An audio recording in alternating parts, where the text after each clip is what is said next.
the wheel, that circular item. And again, Molina, well, being very, very boisterous there. And I just wonder if the stewards will take a bit of a dim view of that. I mean, it's racing all right, but starting to push to all those bits go flying. And I don't think Gary would be too happy with that. And there's Paffett out now in the dirt. That's the replay.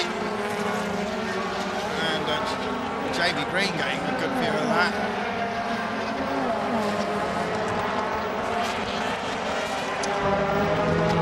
Oh no, what has happened here to Oliver Jarvis? Oliver Jarvis slows. Can't immediately see the problem. He's going to limp into the pits. There's team manager Toppler, he'll be wondering what's going on. You see the blue light flashing at the back. Well, that at least will get Mercedes onto the podium. And mechanical malady is pretty rare in these Audi DTM cars. Indeed they are. And DC coming into the pits as well. What has happened to DC? So problems for David Coulthard. He comes into the pits. So 3 retirements in a few laps here. Drives it straight into the garage. Well, both Mercedes and Audi having mechanical problems. That is the gap between first and second. And that is the gap between second and third. So, just a recap. Ekstrom, Tomczyk and Spengler now the top 3. Pramat is 4th. Timo, Scheider up to 5th place. Then it's Paul, Resta, Rockenfeller and Molina in the points again. Looks as if he's going to get another 8th place.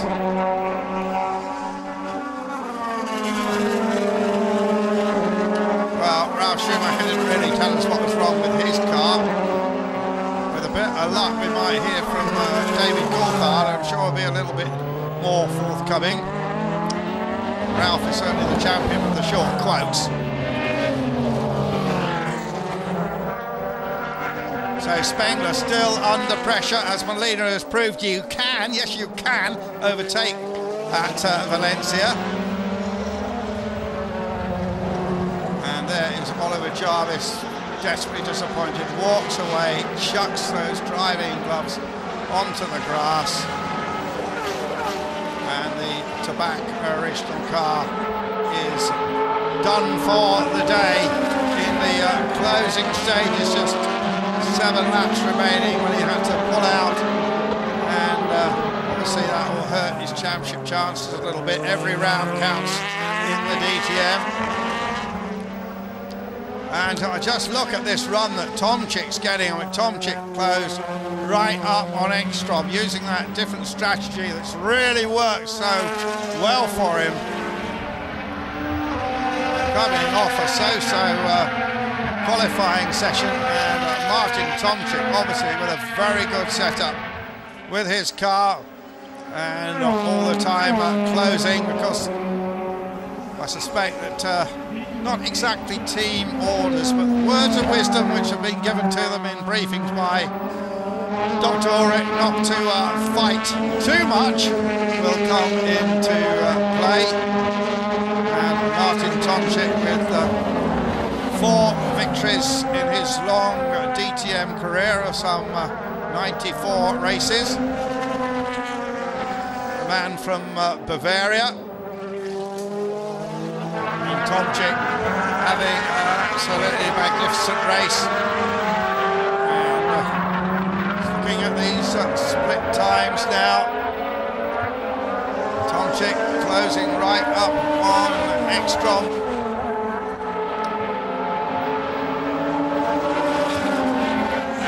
Still the Pramat car has not given up the fight with Bruno Spengler. See if he can return to an Audi 1-2-3 situation. And now he's right up his boot now. Now what can Pramat do about this? We know Pramat's a man that will take no prisoners. He's going to try hard, doesn't mind if he robs a bit of bodywork. Does this man from Paris, now lives in Switzerland in the Audi enclave. And very good performance. He's got that little bit of weight advantage as well. And look at those two Audis very close together now, Ekstrom and Tomczyk. And Tomczyk deny Ekstrom. Norbert Hauer's got his hand over his mouth. And the gap is only 0.8 of a second, and we've got a splendid battle then for third place. And well, Timo Scheider in his 100th DTM race, right up in the points after all the disappointments at Hockenheim. There's Resta, got Rocky still up his boot.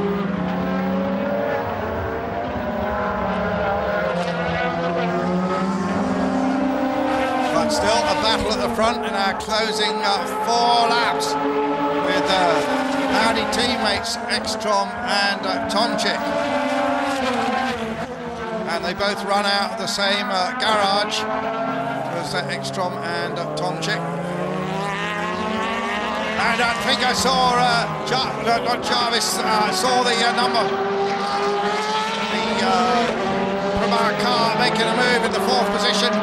But he must have lost just outside of our camera. He seemed to be making a dive down the side of Spengler. Didn't quite see what happens, but he lost a little bit of momentum there as he tried, and of course he's worrying too about the man in his mirror, who is Timo Scheider. 2 Audis, 1 Mercedes, 2 more Audis. A lot of pressure on Bruno Spengler. The podium, of course, in the opening round, and looking for another podium finish here.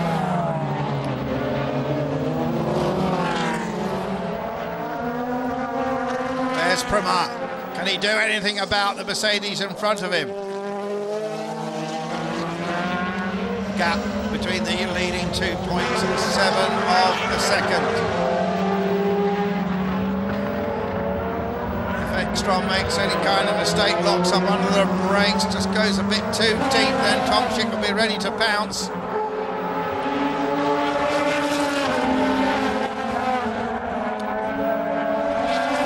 Again, the temperature has dropped a little bit here to 25 degrees, but still it's hot competition here at Valencia. And a little bit of dust kicked up there by Alexandra Prema. Prema, the 28-year-old, big Coldplay fan, so loves the brutish 8-seat Cobra cars, and having a good run here today is Prema. Finished 10th in the opening race of the season. Ekstrom, Tomczyk, Spengler, they're the top 3. Ekstrom, Tomczyk, of course, close together. Tomczyk just dropping a little bit that lap. Spengler, Prema, and Scheider still in a group. Gary Paffett down there in a disappointing 9th place, but having a think about having a go at Molina, getting back to the Spaniard, right up his boot now. And Gary would like to get at least into the points here. Green, after his different strategy, in 9th place. Susie Stoddard in 11th place.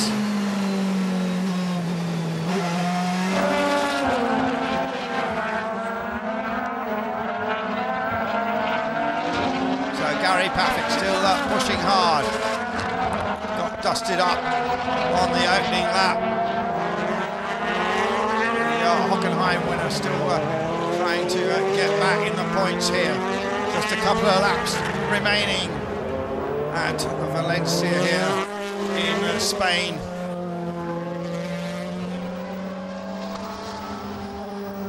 Jamie Green still has that watching brief behind here. The leading 2 Audis coming across the line. 0.7 a second between the pair of them. Spengler being chased by Bruno and Scheider. No word yet in the pits about the Jarvis problem. There's Paffett. We are, of course, on the last lap. Can Paffett do something about the Audi bank car?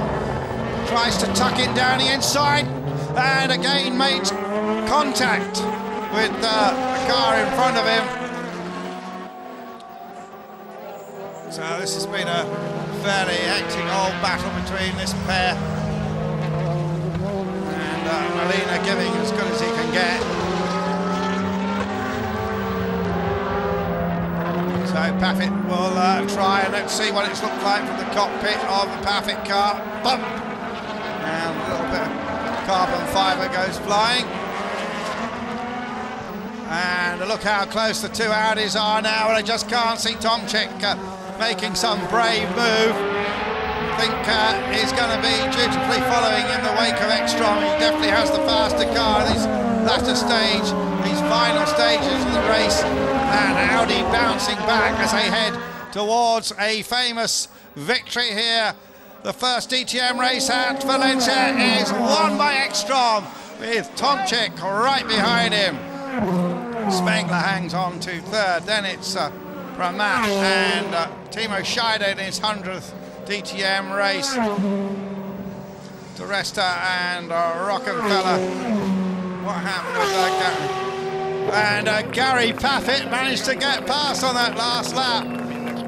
I'm sure we'll get a replay of that. There is Ekstrom, and certainly giving his mother a late birthday present. That's how Gary got through.